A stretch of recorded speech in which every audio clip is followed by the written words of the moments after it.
All right, hey everybody. By my watch, it is 5:30, so we will not delay. Thank you all for being here and being on time. Very much appreciated. Before I let Dr. Nutkins get going here, I just have a couple announcements. You probably got an email.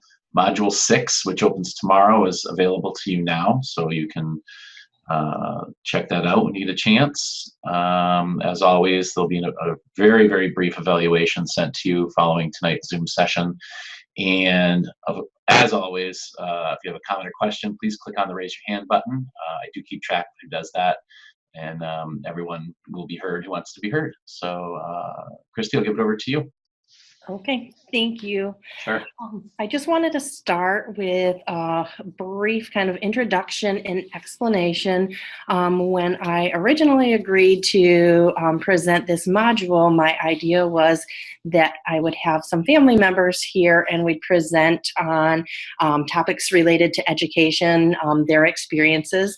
And following last Zoom session, a lot of the questions and information I had thought about presenting or planned on presenting was discussed last session. So I really changed the format, and I hope that what I'm presenting today ends up being beneficial to everyone. But what I did was, given that you guys have had some feedback from families on their educational experiences, if you have listened to the recorded tape or read through any of the materials, hopefully you have some background on special education laws, experiences like that. So what I did was followed the life perspective and generated a number of different discussion questions. So this is really going to be an opportunity for everyone to provide feedback. Hopefully, I tried to make scenarios and things like that that will address all different disciplines, but I generated about 10 different questions to kind of facilitate discussion, and then time permitting at the end, I have a number of different case scenarios that we could go through and discuss from an interdisciplinary approach and look at what we would do related to an educational approach and perhaps what additional questions or information that we have to find out. So just a little bit of background is I currently am at CMU in the Central Autism Treatment Center, but in my previous life, I spent 10 years as a school psychologist and behavior analyst within the Kent Intermediate School District. So I have worked in other school districts throughout the state at time, but one of the disclaimers that I am going to make is that with my experiences that I am going to share, they are limited to a handful of different school districts, so other people may have different experiences, so please feel free to share. So that's kind of a general background and introduction of myself. And the first question that I have is really a follow-up question. So based on the information that you viewed in last time's Zoom session, getting some of the feedback from families related to their educational experiences and readings, was there anything that anyone found that was extremely surprising to them related to education and individuals with neurodevelopmental disabilities accessing or experience education? As always, go ahead and click on the raise your hand button if you have a comment or something to add. Jay, go ahead. Not so much surprising, but I just wanted to point out that I was just it emphasizes the need for training like this even more so because I was just discouraged to learn that a lot of the private dentists simply wouldn't listen to the families as well as they should, and that was just something that was a little discouraging to learn, directly from the family members. I guess, overestimating their capacities or not knowing where to draw the line is something that we'll all have to get better at. Great. All right, then I guess I will follow up, and I apologize because I may be putting some people on the spot, but I know we have a number of individuals participating who may have family members with a disability, who I'm just wondering, would anyone be willing to share some of their experiences, either positive or negative, related to educational experiences? Emily, go ahead. I can talk about mine. So I have my brother was in private school, and when he had an IEP, we were trying to, or my parents were trying to get him an IEP within the private school. So they had to call in like a specialist to do that from the public school to the private school. And it was about a year experience, and it was really difficult and tricky. And then he didn't even get a 504 within the private school, which was interesting. But my parents actually still have the IEP that was made from the public school, but it was just like an ordeal and a process, and none of the goals that he made within that year were made or met. Okay. Right. And one of the things I will comment on, based on what Emily has described, is there are differences between public schools and private schools in terms of, when we look through the law, is that if a school receives federal funding, that they are required to implement IEPs, whereas with a public or a private school, they have what is called an individual service plan. And the name of the plan can vary from school to school, but there is, generally speaking, an understanding that this will be implemented, but as Emily expressed, sometimes it is more difficult to have these accommodations met because it is not a requirement. And I will say, based on my experience, that I have found really a spectrum of programs that are available at private schools. I've had some private schools where they have accommodated the individual above and beyond what would be expected at a private school. I've had others where it sounds like your experience, that the families had to really fight hard to have any services, or at least the minimum services available. And then other situations where it was kind of right at, everybody kind of agreed and an appropriate program was implemented. But yeah, that can make it pretty difficult when you're not in a public school system to have access to some of those services at some times. Yeah. Michelle, go ahead. I was just going to say a little bit more about what you were saying. I think something that hit home for me and in my journey is the presentation, the PowerPoint that we were supposed to view. And I think that you said something in regards to getting the Chevy, maybe getting the Chevy and not always the Cadillac. Mm-hmm. And I think that that's a really important point to talk about tonight, that I think school districts do what they can do financially, and at least from my personal standpoint, it's always been about advocacy. We have a diagnosis for my daughter. They give me the bare minimum, or maybe the Chevy approach, and then I have to pursue a stronger tribe to meet our needs, because I think that as a parent, I always want my kiddo to have the Cadillac. And so for them not to say that that's an option, when I know that it is, with all of my experience and also my resources, I think that that's a hard thing to navigate as a parent, especially a parent that doesn't have as much experience that I have in the educational world, or knowledge or resources available to them.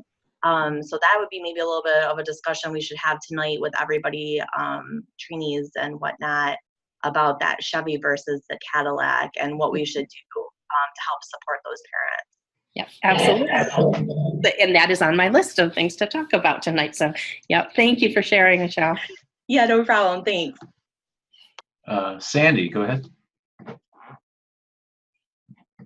Well, I've had positive and negatives, mostly positives with my own kids and their IEPs growing up. and 504s growing up. But probably the biggest negative I had was when we adopted my daughter, who is hearing impaired, and the school district would not allow me to bring her audiologist to the IEP because the audiologist was very outspoken. She's still at CMU, and I love her to death. But the director of special ed said no, she wasn't on the invitation list. So, you know, I studied up a little bit more for her next IEP, and I actually brought a representative with me from the ARC who kind of walked me through it and kind of spoon-fed the school as to what we thought she needed as a hearing impaired child. And when they opted not to comply, her and I talked, and so I didn't sign her IEP, which got the school district running in 6 different directions. I wasn't happy with what they were offering. I knew she needed more, and they weren't willing to budge. So within 48 hours, they had found a space for her in the Head Start program. And I said, but we're in a different school district and I work. So they called me back 24 hours later and had arranged busing.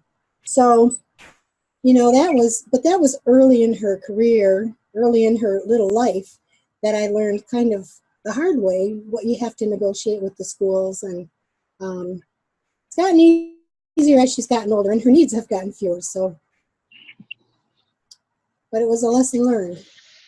Yep, absolutely. And you are bringing up another point that I have for discussion is when we're looking at that equity piece, and we can come back to it when we have the question, is given that we've heard from 3 families already who have indicated they've had to fight for things. What happens when our families don't have the resources to fight? So that will be something definitely that I have for us to come back to as a team. So thank you for bringing up that point. Ricky, go ahead. I'll make it brief.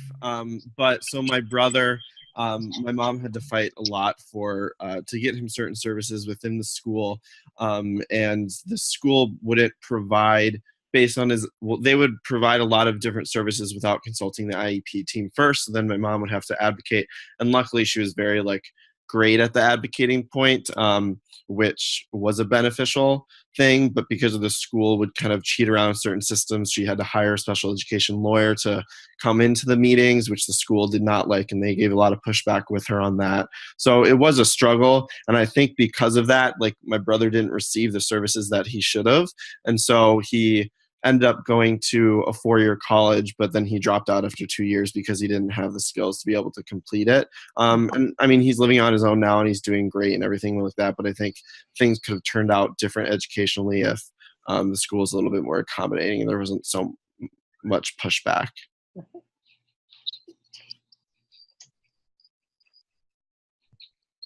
There are no other comments right now, Christie. Okay. And so that really, I was going to say, and Ricky's comments really bring me to kind of the next question in looking at our life perspective is we've heard, and the reason I started with the family members is I would say that more often than not that families have had at least some negative situation surrounding an IEP or services for the family. So as future leaders or leaders now in the field, what are some things that you could do to advocate for our families?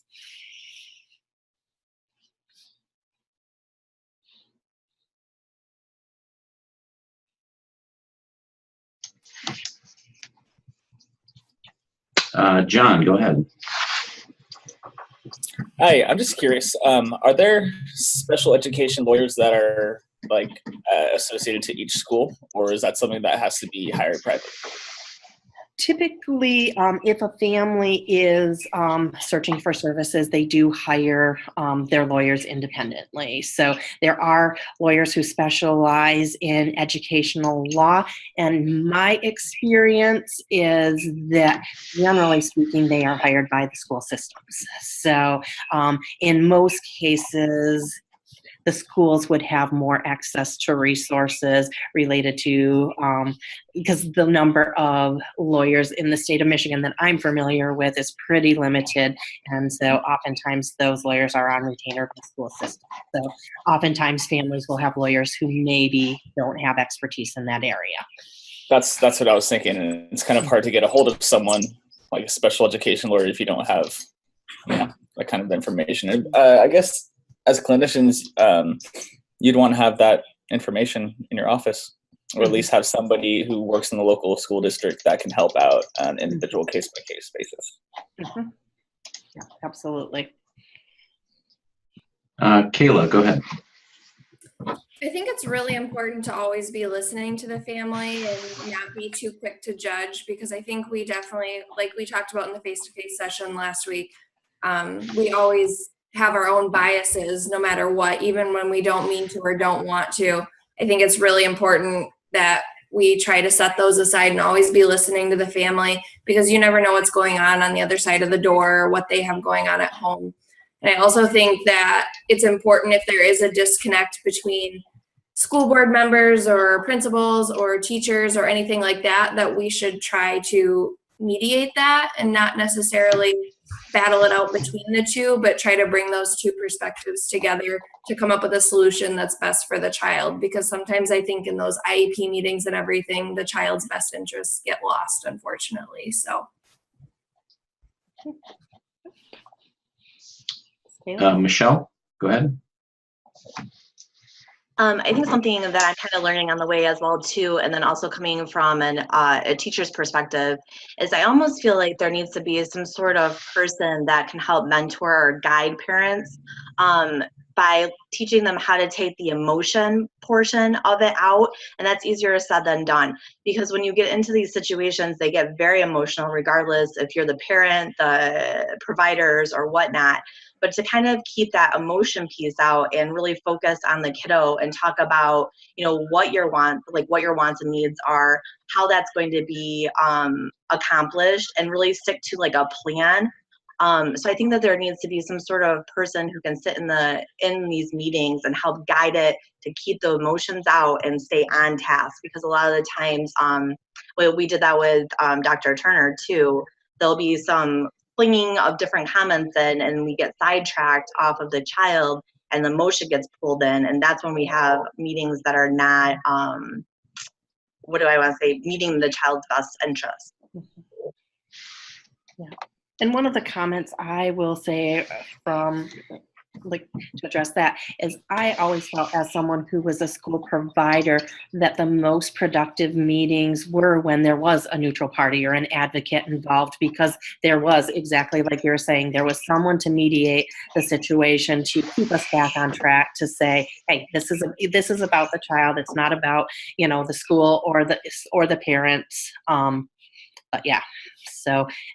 And then in addition, I was going to say, it's always, I guess for me, always nice to have someone kind of the big brother watching you, to know, then that when I come into this meeting, I'm prepared, I'm on point. And so, yeah, so I agree that to have someone to help mentor through that situation. And the ARC is often a good source for this. So for you guys to have as a resource, I believe I put it on the PowerPoint, but if not, the ARC would be someplace that we could contact, or at least get our families involved with.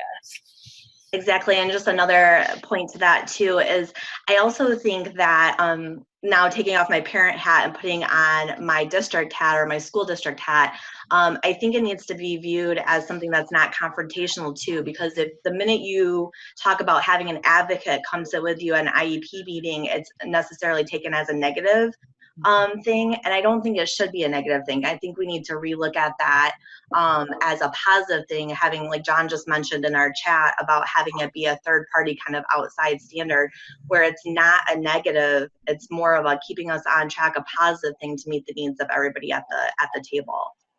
Absolutely. Ismail, go ahead. Oh, okay, you guys aren't going to be able to see me because I'm traveling now. There's no light here. But I did want to say, kind of similar to what was said, I think it's good for the parents if they can bring someone with them. Sometimes it's very intimidating when you go into these IEP meetings by yourself, and then you're facing, 5, 6, 7 professionals, and there's a lot of tasks that you have to do as far as remembering everything and trying to understand everything. If depending on what your particular occupation may be, maybe you don't have the resources or the background to understand all of these things that people are throwing at you. So it can be a very intimidating process, and especially depending on what the topic is. If the topic is about your child's behavior, or just different things that you're finding out about the child that you didn't know, or just it is an emotional process. Just like what was mentioned before, and sometimes it helps just having someone else there, whether it's it could be a sister, or even a neighbor or a grandmother or what have you. Sometimes just to be there for support, and then after the meeting, there's things that you have to implement in the home. It could be something with the academic plan that has to be followed up at home, and just having someone else to help the parent remember that and follow through with that could also be helpful. Thank you. Lisa, go ahead. Hi, can everyone hear me? Yes. Okay, great. Yeah, I have so many thoughts on this, but I think one of the things is, and I know for sure this happened to me when Lily was younger, we talk to other parents and you hear, oh, everything's going to be a fight, everything's going to be a fight. And I think sometimes from the get-go in the beginning, before we know enough about anything, we think that's the way it's going to be, when it may not necessarily be that way.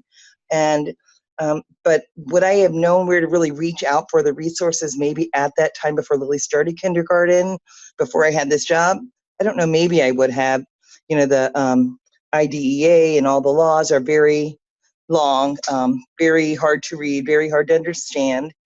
But I think if somehow we can educate families when children are young, especially if they're diagnosed young, before they get into the school system or as they're going into the school system, that really learning how to partner with those professionals in the educational world, and find there's going to be one person there that will be on your side. And I think generally we can all say there's one person, whether they can do much because they still have administrators over them, but I think really, trying to build those relationships, because we're going to be better well received when we do go there. And then also, I don't know that we really know what our children can get, which is part of the problem of the system, because, it is built to where we feel like we do have to fight, and that's quite unfortunate. But I'm sure, there's reasons and budgets and all that. But I think somehow if we can educate parents in the beginning, I don't know how we do this, because you're going to have some parents are going to educate themselves, but really building on partnering.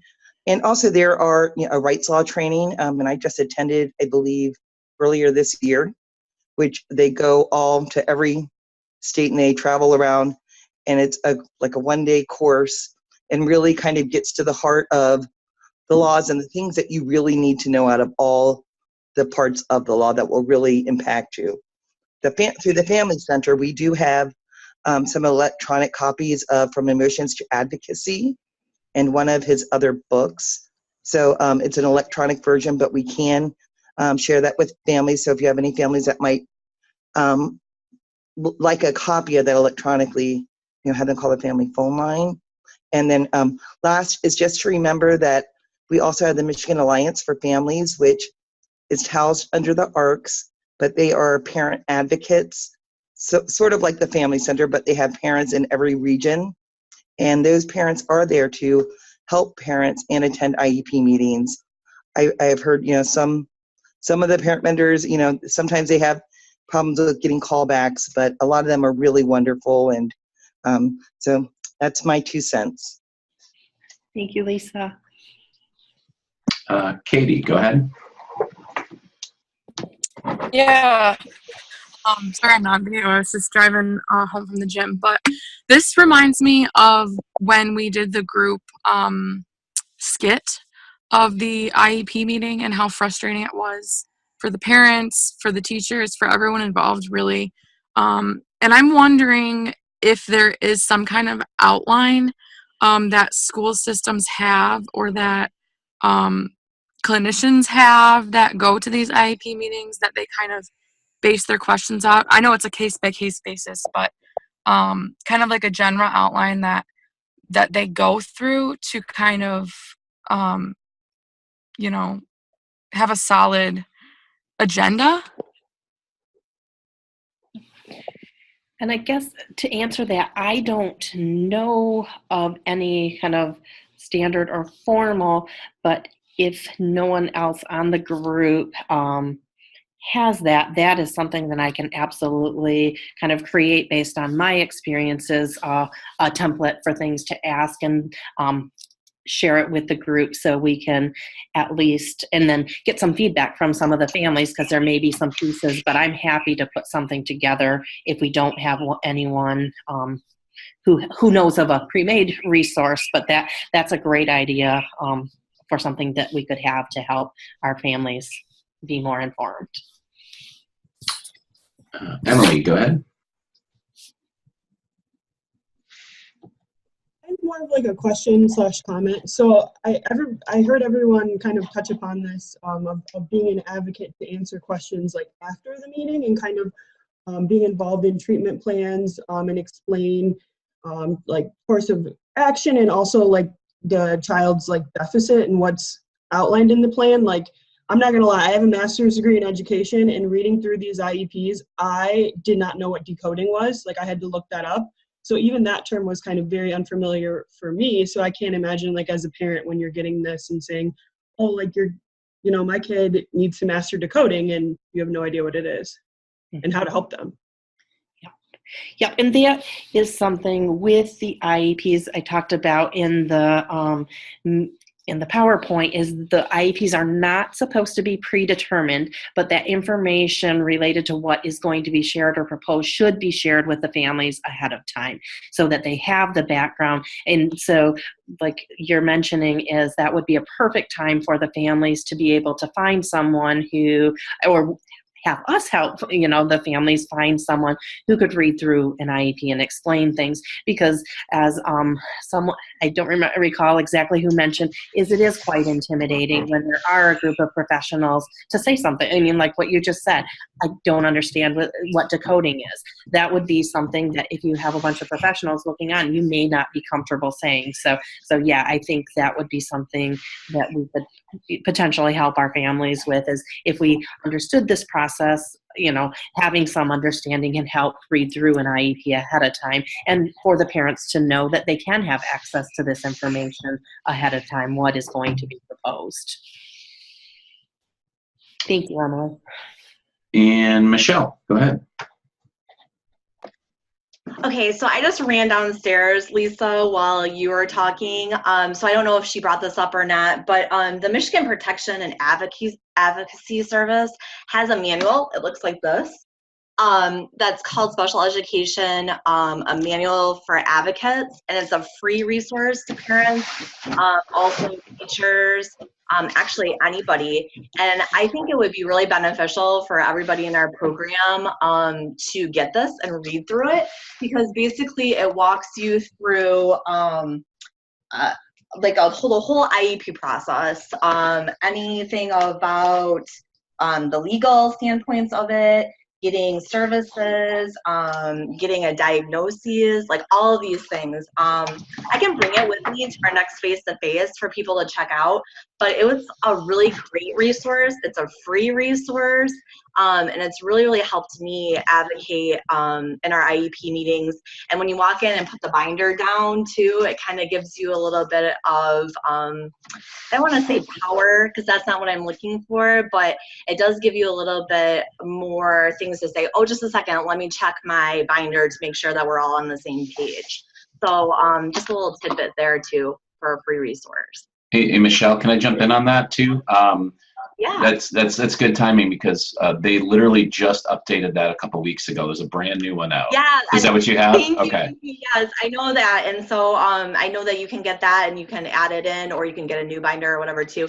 And they do ask for like donations, because like I said, this is a nonprofit organization, but if you don't have the means to do that, you do not have to provide a donation to receive the binder. So just actually, we just grabbed a bunch of those for another program at my DDI. Let me look into see if we can get 18 of them. Well, 17 of them, if you have one, that we can then get to all of the trainees. Yeah, I think that would be awesome. Okay. I really would. I would take another one too. I've got okay. friends like that.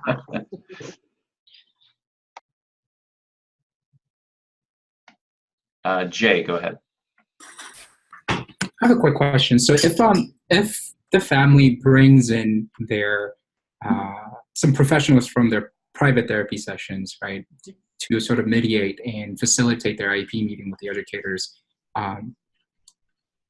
in that situation, what if the professional or the clinician disagrees with the methods that the school proposes?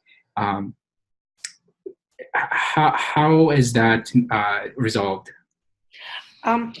There can be a number of different ways that it is resolved. If there is, generally speaking, I would say the best method is to look at data and support for different systems. So oftentimes, if you have data to support what you're recommending, that is an effective treatment, that can sometimes lead to change for the family. But often one of the difficulties is that this can be kind of a confrontational system, is that oftentimes, and this goes back to kind of that Chevy versus Cadillac, oftentimes what we are recommending as outside providers might be what is the best case scenario, but not what the school is seeing as what they can provide.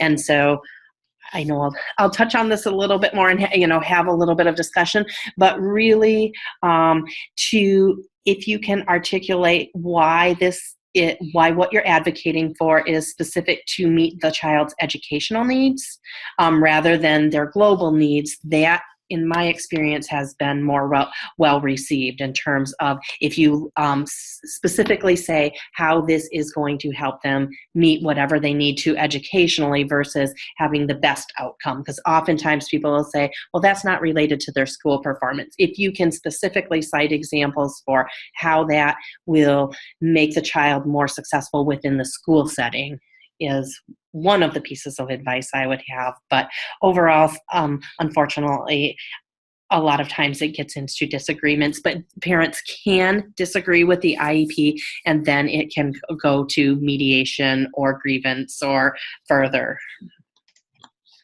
So yeah, unfortunately, there's not really always a easy or cooperative or collaborative solution to that.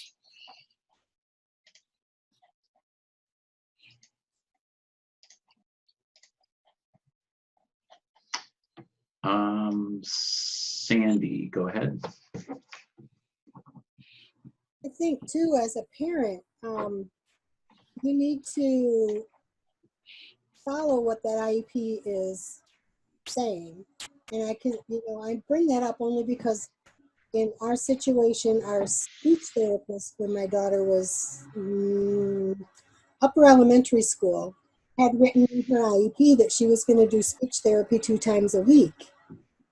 And she used to bring home a 3-ring notebook with the notes on it, that what they had covered. Well, from December to mid-February, I didn't get any notebook. So I asked my daughter, and she said, oh no, she had surgery in December. So I called the school and I said, she's supposed to have speech therapy 2 times a week. And they said, well, yeah, but when the therapists are gone, we don't replace them. And I said, but you replace the art teacher and the music teacher, but you don't replace the therapist? So I said, her IEP says speech therapy 2 times a week.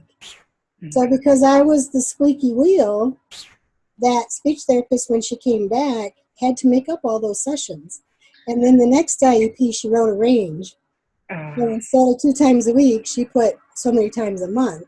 I think that was a hard lesson for her to learn, but I was just appalled that the schools wouldn't replace something as important as a therapist, whether it was speech, PT, OT, but they would replace a music teacher or an art teacher when they were. So It was interesting. Yeah, that's really unfortunate because really that IEP is a legal agreement between you and the school. So that is something that really should have been implemented. Lisa, go ahead. Yes, I just wanted to share something that I dealt with.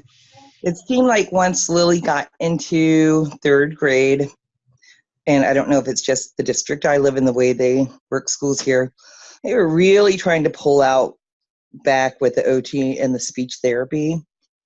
And I kept pressing for speech therapy, and the speech therapist, well, she hasn't gotten this, she hasn't gotten that, and I think she's probably just not going to get it because of the developmental delays and, the mouth structure with her in low tone due to Down syndrome.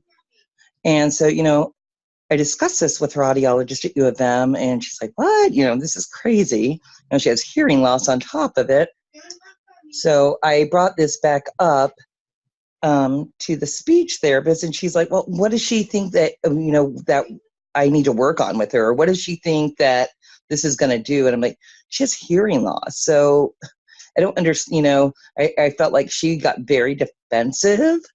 And in fact, that next year they put her speech therapy to first thing in the morning. I really lucked out because at her IEP, I believe it was when she was in 5th grade going into 6th grade, or which when she was going into 5th grade, doesn't matter. But our district special education director was out, and I had a really wonderful person that was standing in for her that said, yes, she definitely needs speech therapy. Why are you guys cutting it?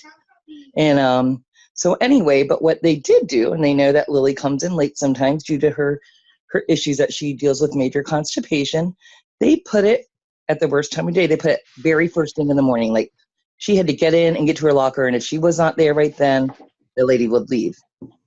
And I finally just got frustrated because Lily was not wanting to go. I think she sensed that she did not want to be there working with her, and it really frustrated Lily. And I just finally, it was a battle I didn't fight because I just was not, at the time, wasn't a good place, wasn't a good battle I needed to fight, I guess, but it is very frustrating. So that was my experience. Thanks, Lisa. Christie, I have 2 more trainees with questions. Do you want to do that? And then I know you have other questions to ask as well. Okay. We can take the question, sure. Sure. Brittany, go ahead. Can everybody hear me okay? Yes. Okay, so it's really interesting that was Sandy's point, and it is because I was actually talking to a speech pathologist at my school. I work at Michigan School for the Deaf, and she was saying how they had 3 part-time speech pathologists, and everything was fine. The workload was okay, but then one quit because of she was moving, another one left, and now she's the only part-time, and they won't bump her to full-time. And they gave her 49 students for a part-time when 50 is a full-time.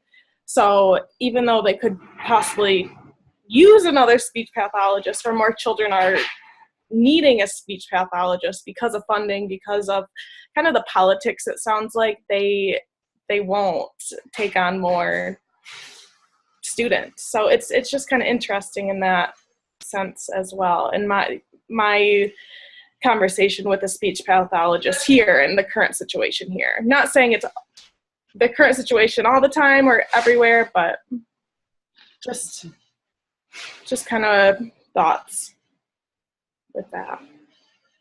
Yeah. And that is something that unfortunately I have seen in my experience in working with the schools more and more, that the funding is slimmer and slimmer. And so we do unfortunately see those situations where people are expected to do a lot more with less. So okay. Okay, Christie, there's no more comments right now. Okay, and so kind of my next question goes to tie a lot of what we've talked about together is, so we've heard a lot of things from families and different individuals. So I was just wondering, next question is, how do we make this process more equitable or family-centered? What we're hearing a lot of, and a lot of things are negative towards the schools. Schools do provide a lot of positive things, but what are some things we can do as leaders to avoid that us versus them mentality, or to kind of make things so the families don't get caught in the middle, so that there are oftentimes outside therapists or different things, and that there are times when it's almost a tug of war. So what could we do to help make things more equitable for our families, or to make these IEPs more family-centered?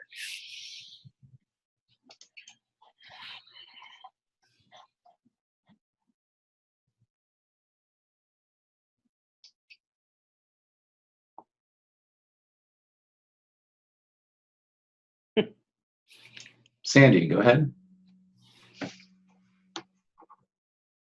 I think, I mean, my kids have been in the school systems long enough for when we first started IEPs all those years ago, everything was still done on paper. And when everything switched to electronic, you lost that eye contact, you lost that face-to-face with the person who was inputting the information, which a lot of times is the special ed director themselves, following along. And I think a lot of it got lost. I think they still struggle with that. When I sit in other families' IEPs and, you know, I see them focusing on what they're typing in and not really hearing what's going on. And another thing that happens is, you know, the parent walks into the room and they're walking into a room of professionals, and a lot of times, you know, just something as simple as introductions are forgotten. So I think that's a huge thing, making that parent feel welcome.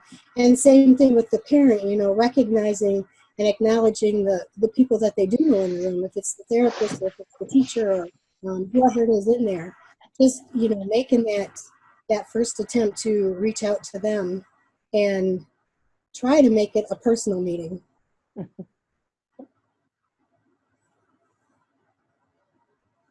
Thank you, Sandy. Brandon, go ahead.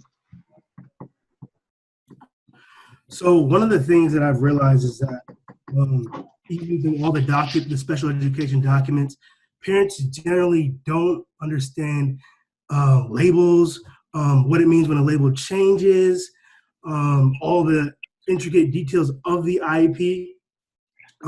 So I really, I'm like yourself, I'm a school psychologist as well.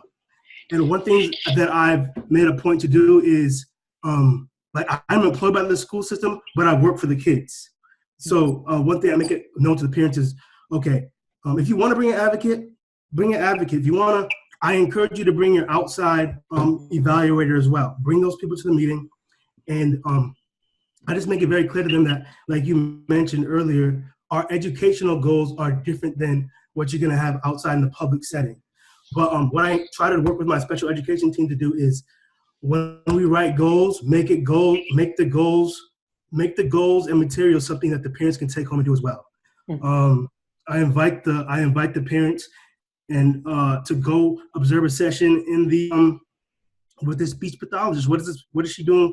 What is she or he doing with your student? How can you do some of this stuff at home? Can you get a textbook at home? So do stuff like that, as well as come see what I'm doing in my intervention group.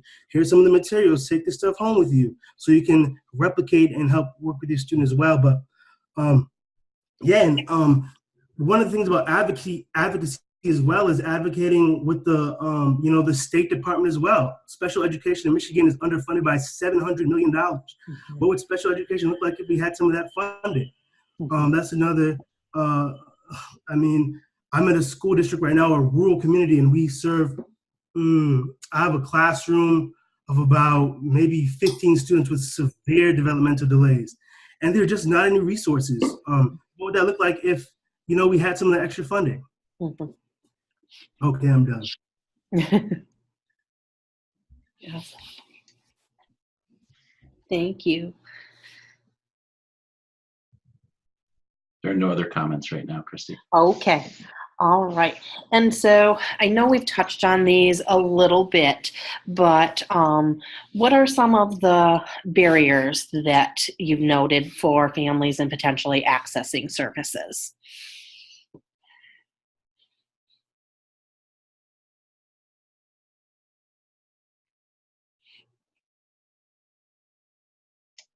Michelle, go ahead. So I think a lot of barriers is just education and knowledge of what's out there. And then I also think, resources as well. And not even just like financial resources. Like I know a lot of things that are out there, but my diagnosis or my daughter's diagnosis maybe are not covered by our insurance. So we have to pay out of pocket. For us, that works. For other people, it wouldn't work. And so I think a lot of the barriers are just a lot of not fair opportunities for everyone, under funding, under education, and those kind of things. Yeah, and one of the things that comes to mind as you mentioned that, Michelle, is one of the things that I view, like as being someone who now is not within the school system but working without, is to recognize some of those funding limitations and not saying that we want to minimize what we hold the school account. I mean, if it's something a child truly needs, absolutely they need it. But to say to the school system, to speak with a parent in the fact of we need to demand this, this, and this, and this, is we do have to realize that there are some areas where potentially concessions may need to be made, and to focus on what are the critical elements that we need for our child to be successful. And rather than, and as I say, kind of getting next to kind of that, what is that Chevy, what is the Cadillac, what is appropriate services, but to really focus on what are those priorities for that child, but to recognize that there are some instances in which there are financial limitations with the school. So to recognize that there are those limitations, but also not to settle for the I guess the lines that we have is, oh, we can't afford that, or we don't do that here, is something that I often hear. So thank you, Michelle. Great points. And I guess since we've kind of touched on it too, there are a couple of key components that we talked about with the law. The first is free and appropriate public education. The second is leased environment. But when we are looking at that free, appropriate public education, like I mentioned, the reference that I often hear is that Chevy versus Cadillac. And so the question that I have is, when do we, either as family members or advocates, need to intervene and advocate harder for either our children or our families to say, okay, you're saying you can't provide this. When is that not enough? So where do we compromise and where do we intervene with that Chevy versus Cadillac model is kind of my question. And then if there are other comments related to that, please feel free to speak up with that.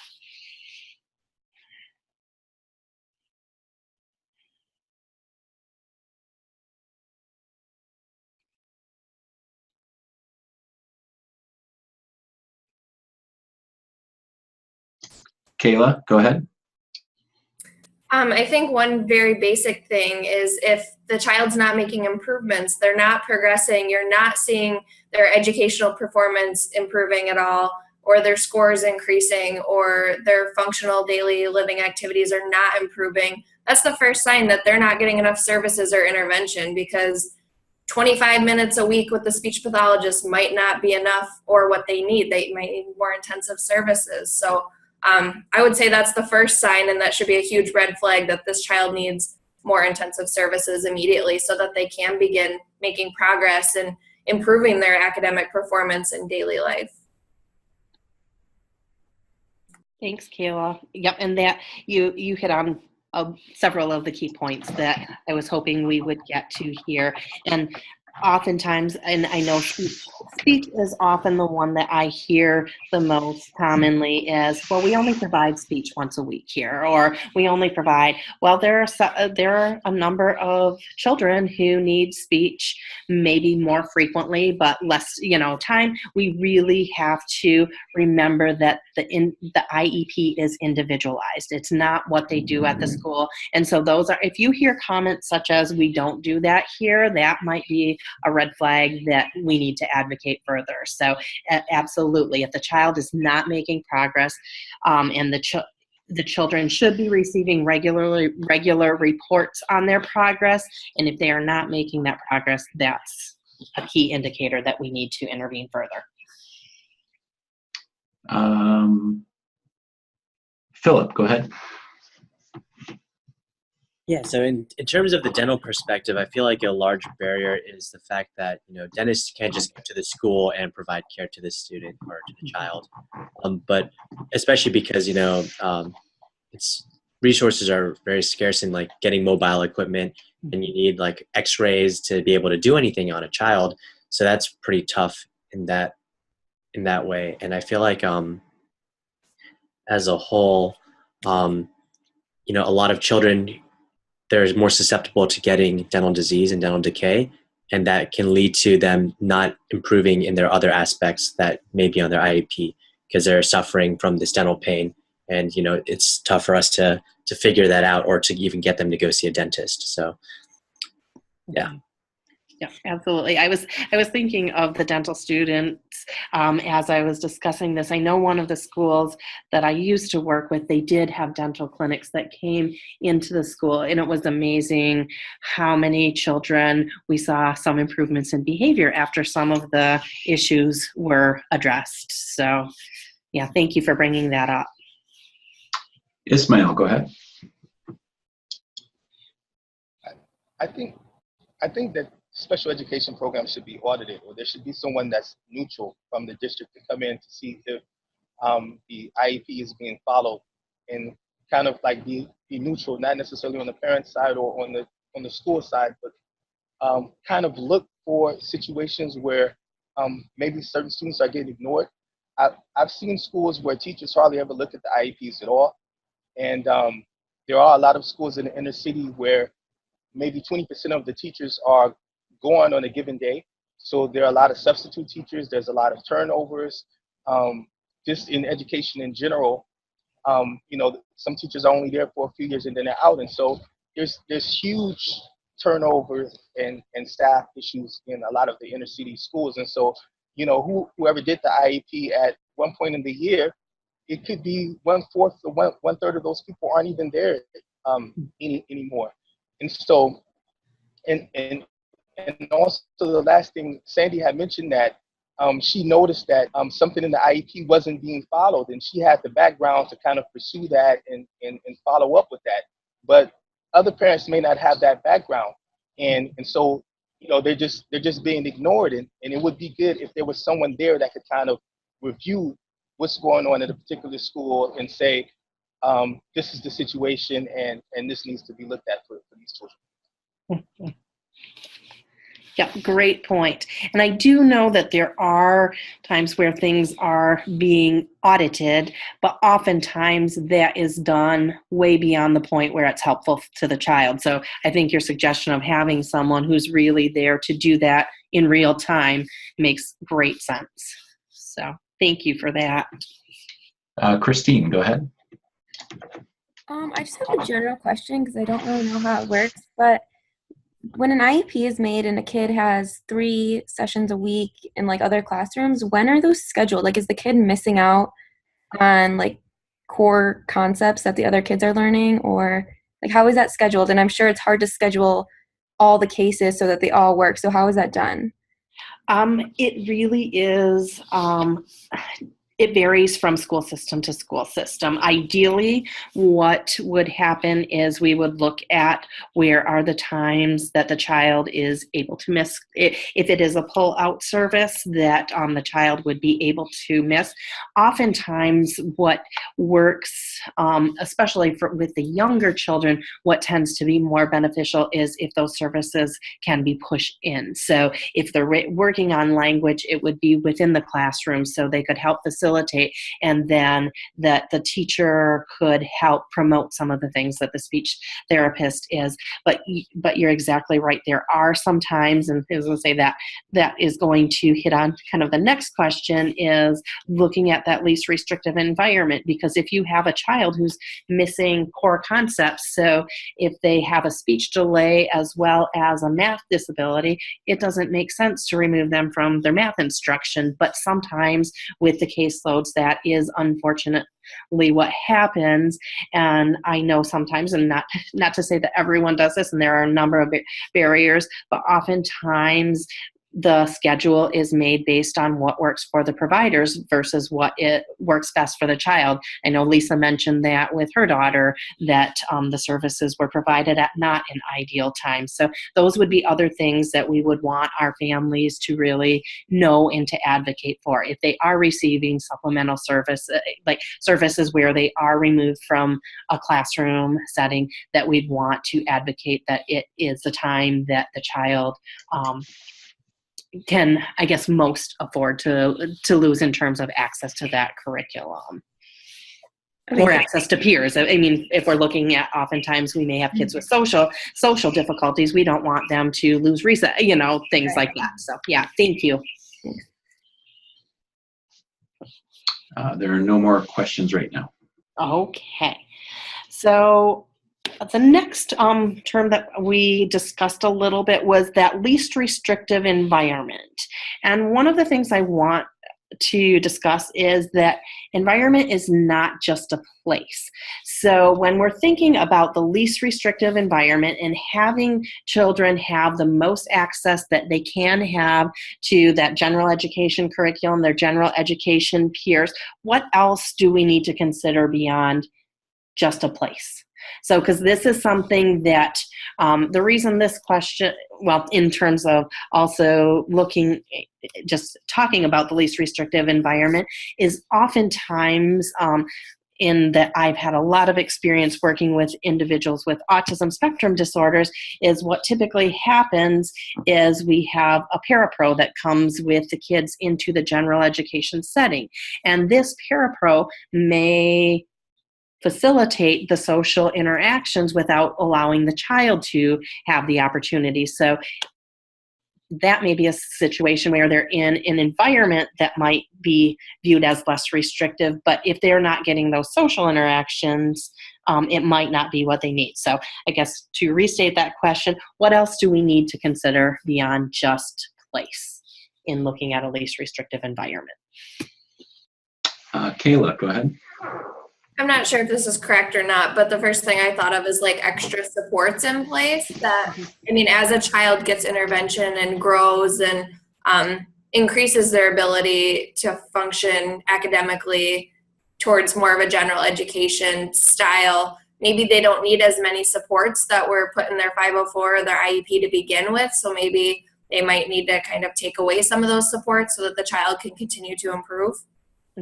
Yep, that's one thing that we would definitely want to consider, is if we are providing more support than a child needs, then we may be hampering their development of independent skills, independent living skills. So yep, absolutely. Thank you, Kayla. Ricky, go ahead.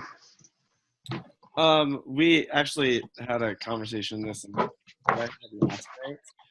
But I think it's important with whatever supports that we are providing to a child or whatever the goals may be, that if they're in a general education setting, that to make it less restrictive, that we are able to transfer those supports to natural supports within the environment. So again, like fading out those supports, but still providing them the supports, but in a more natural way, like their typical peers are getting. But then also if kind of going off of that social example that you were stating when you were asking your question, if one of the goals, let's say, is knowing how to interact with peers or creating those social interactions, instead of making it more restrictive by only providing them a certain support. So they're in a general education classroom, but they're still getting like this least restrictive like setting or whatever, is what is an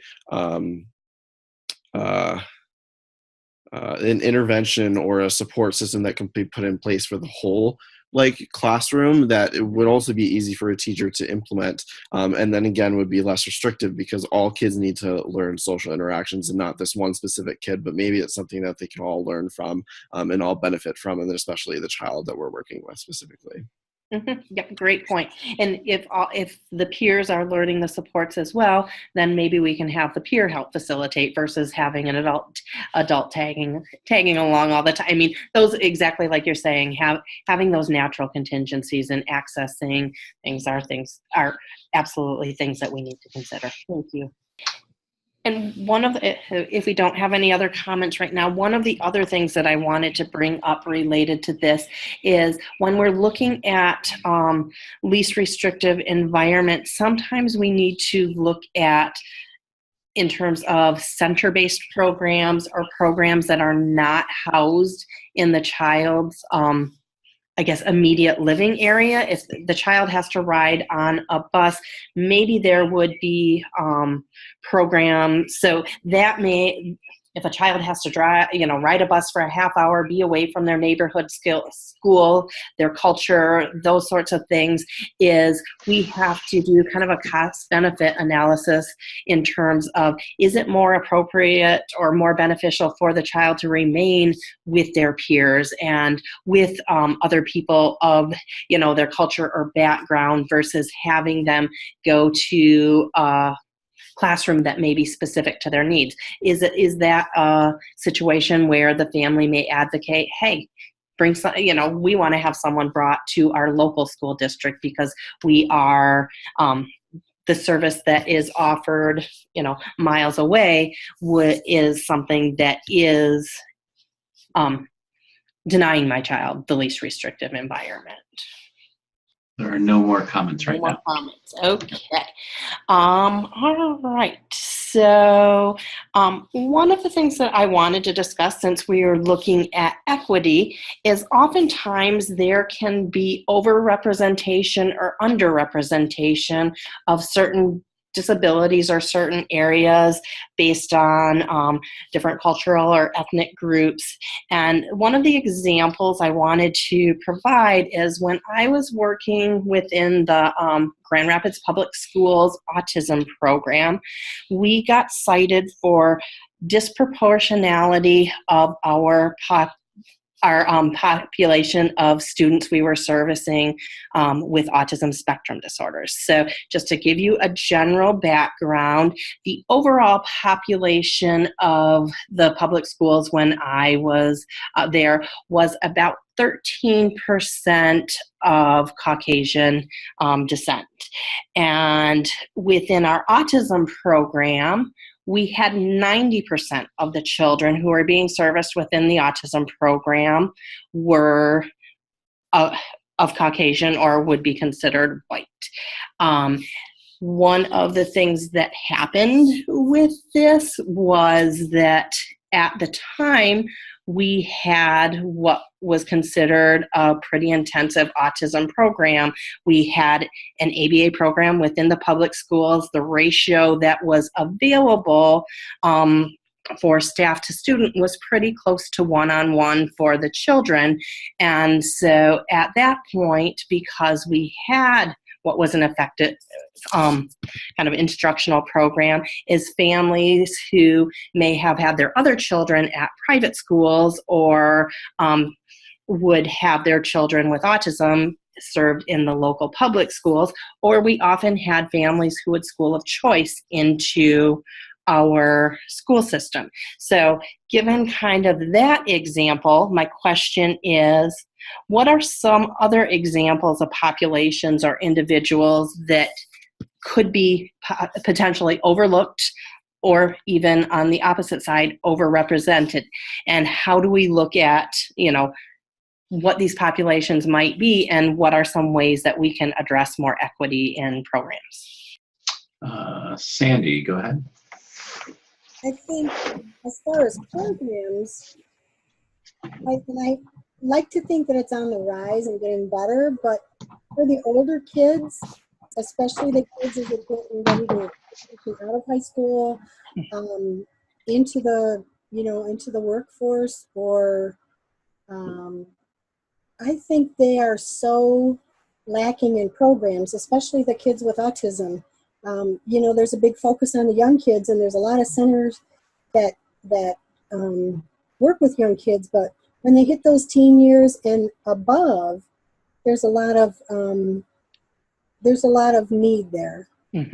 Absolutely. Kayla, go ahead.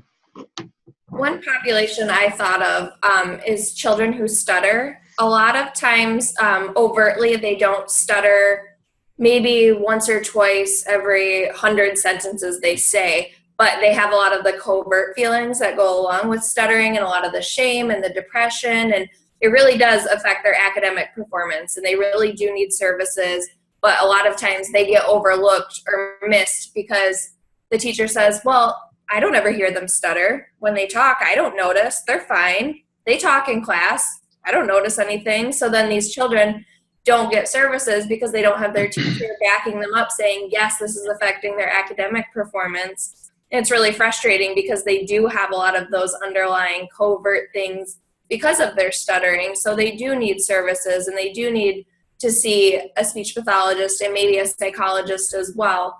But they often get overlooked. So, I mean, to solve that problem, advocacy is another big one, and education for teachers, because like I said earlier, in my education major, I got one special education class. So teachers might not know what goes along with stuttering or things like that. But that was just a population that came to my mind.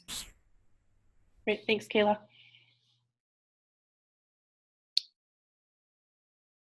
Any other examples? None at the moment. Okay, well, I guess since we don't have any examples, I will provide some that I know in my experience have been cited in terms of the county or local districts that I've worked in. Is one of the things, and what Kayla hit on was that advocacy and education is oftentimes there are kids from minority groups are overrepresented in programs or as children with cognitive delays. And oftentimes these may be individuals who have autism spectrum disorders, but their parents may, or the family members may not have had all of the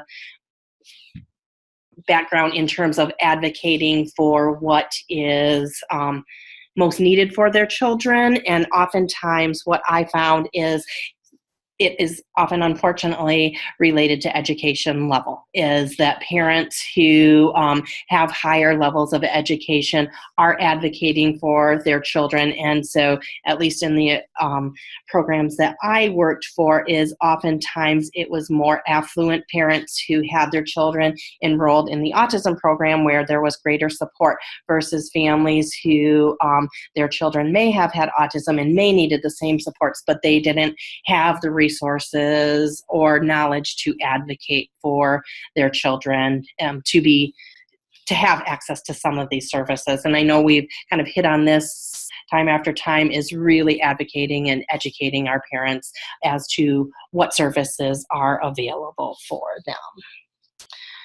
Okay, so next question I have is, and I know we've touched on this a little bit, is for those disciplines outside of the traditional school-based providers, so outside of your school psychologist and speech-language pathologist teachers, so what would you see as your role within the educational system? So for those of you who are not typically involved in a field that would be kind of educationally based, based on what we've talked about and what you've learned, how do you see your role within the education system or advocating for our families?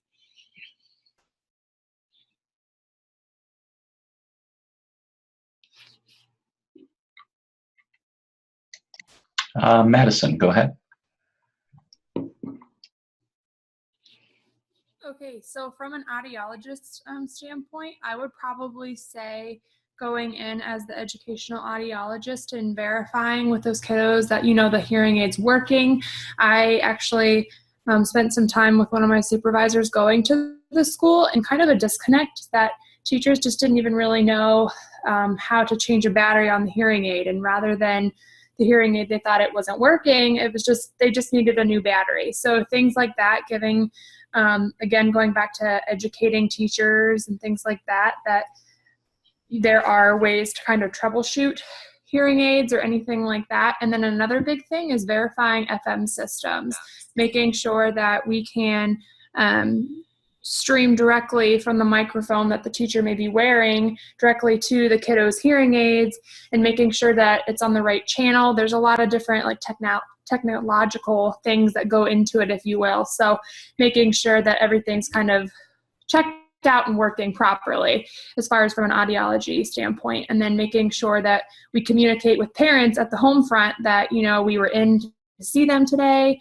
and we did X, Y, and Z. So great. Thank you for that example. I have a question. Yes.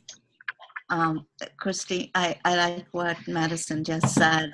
Is there a way, Christie, that this kind of information can be permanently like somewhere in the classroom?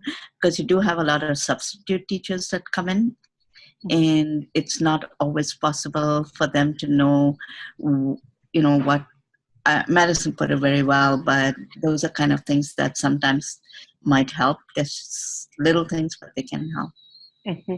Absolutely. And I do know that some teachers that I have worked with in the past do have that on the front page of their like substitute binder. So things to know about our specific children. So things to check. So, but yeah, there should be, it's almost something that I see as being almost mandatory, that you would have something where it was, if we could find something consistent that, okay, in order to know what special accommodations we need to make, that there's one place that we look for this with every classroom. That would be, yeah, absolutely ideal. But I agree with what you guys have both said in terms of oftentimes these are things, especially sometimes there will be an emergency situation where there's a long-term sub, and there would be some, could potentially be something that is being overlooked for a long time because that person doesn't know where to look or may not know specifics about each individual child. So, yeah. Thank you. Jay, go ahead. Yeah. So I think as a dental student and, to be dentist in the future, I think it's important to remember that one of the special things about dentistry is that most dentists practice in a private domain, and they can pretty much do whatever they want once they graduate and start to practice, meaning, as long as they're willing to, they can take on the liability risk on their own without having to worry about like other bigger organizational issues if they were, if they're on the payroll of a hospital or other similar institutions. So I think going back to what Philip was saying and what you were saying, as long as the dentist make it a goal for them to make trips out to local schools and work with educators to create a program where a screening protocol can be installed on a relatively regular basis, so that the families may perhaps not provide direct care at the site, but a program that would help the families to be more aware of the importance of oral health and the preventive measures for them also would be one way that dentists can be helpful in this process. Thank you. All right. Well, looking at where we're at with time, I do have a couple more questions, but what I was thinking is rather than finish those questions, that we could go into a couple of the case examples. So then we could discuss them from an interdisciplinary approach as well as maybe some troubleshooting in terms of what we might do with a case such as this. So, the first case example I have is that we have a child who is about 4 months old. The child was born prematurely. They have notable physical and suspected cognitive and developmental delays. So just kind of some basic information.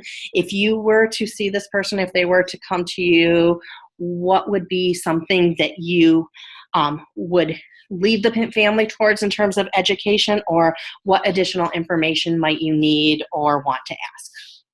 Can you repeat the question? Yep. So we're just giving some case examples. So what either additional questions would you want to ask, or what would you do for a family if you were presented with a child who's just a few months old, they were born prematurely, there are some notable physical and suspected cognitive or developmental delays? Where would be kind of the place that we might direct them educationally, or what other information might we want to know to help them access an educational setting? Go ahead, Emily. Early on. Yep, and that was just kind of, I made the first one pretty generic just to make sure that when we're looking at young children, the direction we would want to refer families to is early on. If we have more specific information related, or we had more background, there could be additional play, but early on really is with young children the first place that we want to go. So, thank you. All right, so our next case example, we have a 7-year-old child with cerebral palsy. They are experiencing either undernourishment or potential malnutrition, which leads to frequent hospitalizations and potential tube feeding. What would be some considerations for education, some questions we might want to ask, or some directions we may want to go with this case? Does the child have a feeding tube, or is he just a feeding tube provided when malnourished or undernourished? This is what I didn't really specifically have on what I had on the case is they're considering tube feeding. So, John, go ahead. Do we know why the child is malnourished or being underfed? That would alarming. I'm like, social services maybe for a first welfare check and then go on from there. That's one of the reasons I brought that up, is that there are some times where CP can be associated with malnourishment. So those would be things where you would want to do either probably social services could be an option, but what we might want to do is to make sure that they are received before calling social services. We might want to make sure if they are being monitored by a physician. Kayla, go ahead. I was just going to say, from the speech pathologist perspective, it is within our scope of practice to work with feeding and swallowing difficulties. So I would suggest an evaluation, if possible, if the SLP at that school has the right equipment or the tools necessary to do that evaluation, or just to do a quick screener to know whether to refer on to a speech pathologist in private practice or a hospital that can do a comprehensive evaluation. And then from there, just seeing how it affects the child during meal times, during lunch and snack, to see how it is affecting their performance during those times and if services are warranted. Okay, great. Sandy, go ahead.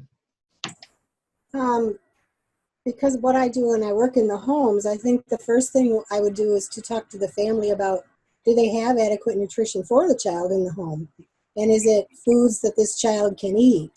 You know, kids with CP tend to burn a lot more extra calories because they're working, their little bodies are working a little harder. So are they able to provide the nutrition?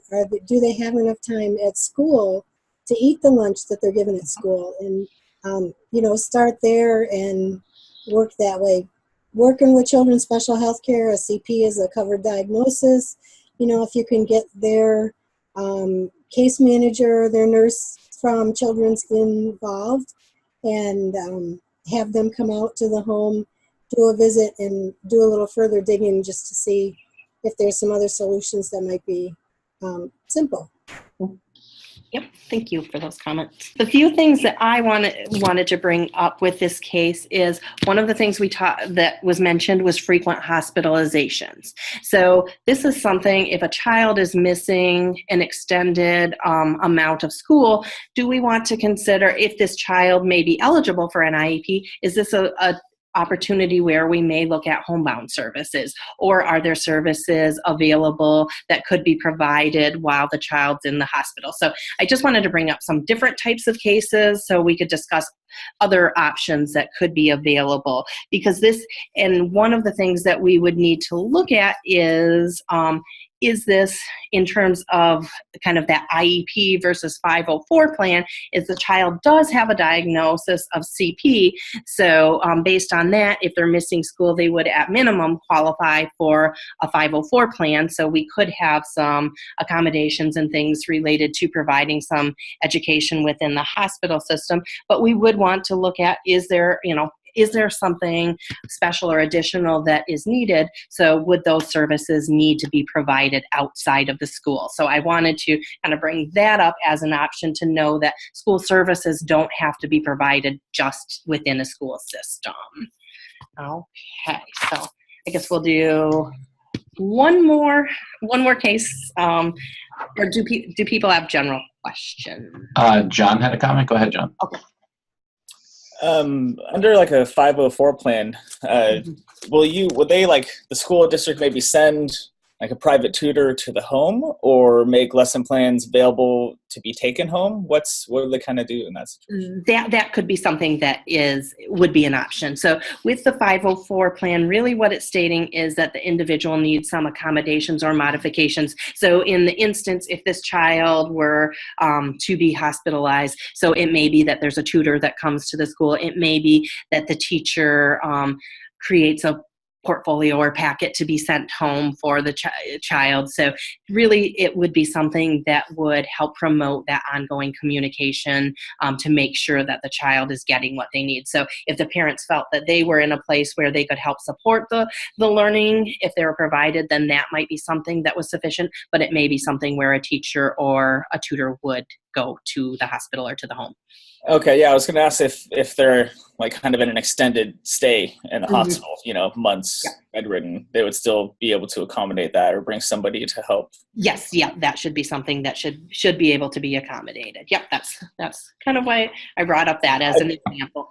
I actually didn't know that, but I've known several people in my life growing up who just dropped out of school and then repeated grades because they had 3-4 months at a time in the hospital, and their parents probably didn't know this was an option. Yeah, and it would be work on again, education and work on the parents' part. But if it is something where there is a diagnosed disability, so that would be something. And oftentimes there can be chronic illnesses can be considered disabilities in many cases. So, all right. So I guess we're only 5 minutes. So rather than give because I would say the next case may take a little more time. Are there any kind of questions to follow up, things that maybe I didn't address today in the discussion? Well, I do want to thank everyone for your participation. There were a lot of great comments, and I appreciate people kind of describing things and explaining things from their perspective. So there are, when we were talking about education and I was thinking about the list of trainees, there are a number of our trainees who may not have access to an educational system. And one of the things that I wanted to kind of conclude with is, although I did not make it a mandatory assignment just due to logistics, is if any of you have an opportunity to attend an IEP meeting with a family, that would be something that would be an extremely beneficial experience to work as that advocate for the family, or even just to learn and see from a family's perspective what an IEP meeting is like. Okay. Well, Great. Thank you so much. No other questions right now. Thank you so much, Chris. This was a great conversation, great comments by everybody, both in the chat room as well. So great. And if you have any, obviously, if there's any questions that come up after the session tonight, please feel free to email Dr. Nutkins, and we'll conclude for the evening.